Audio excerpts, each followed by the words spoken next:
It's not that Lincoln can tell us how to solve climate change.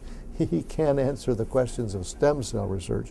But I think Obama finds in Lincoln a model and a mentor because of Lincoln's spirit, his attitude. That's why Lincoln is so important for us today. There's a lot about the Lincoln story that's relevant today.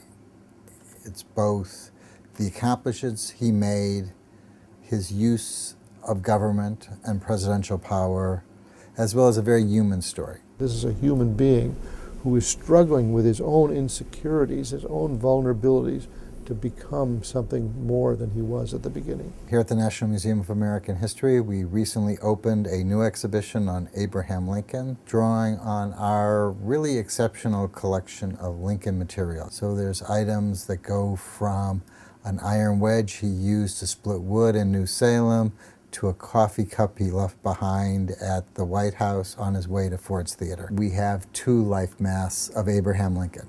One was made in 1860, and the second life mask was done of Lincoln 2 months before his assassination. And if you compare the masks, you can see the young, vigorous Lincoln entering office. And in the later mask, you see the sunken cheeks, the wrinkles on his face, of someone who has spent a little bit more than 4 years really dealing with the ravages of the Civil War and the toll that it placed on him.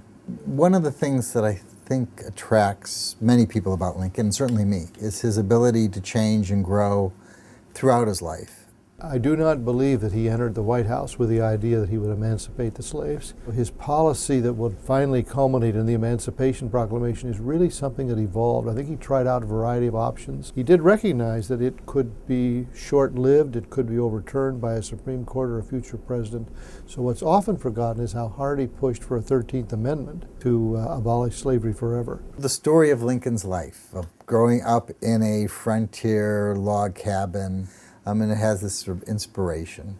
And Lincoln himself plays on this. He's running for president in 1860, and they're looking for a device, something that will tie him to the common man. And so they get this idea of Lincoln as the rail splitter, someone who split rails or wood to make rail fences. This idea that you need this iconic image for a presidential candidate. You know, it's the same kind of soundbite mentality that we have today. They recognized in the early 19th century as a campaign technique. Lincoln represents this fascinating story of an American who rises seemingly from nothing and becomes president of the United States, saves the Union, frees the slaves, and Lincoln is to become kind of a global figure, not simply an American figure.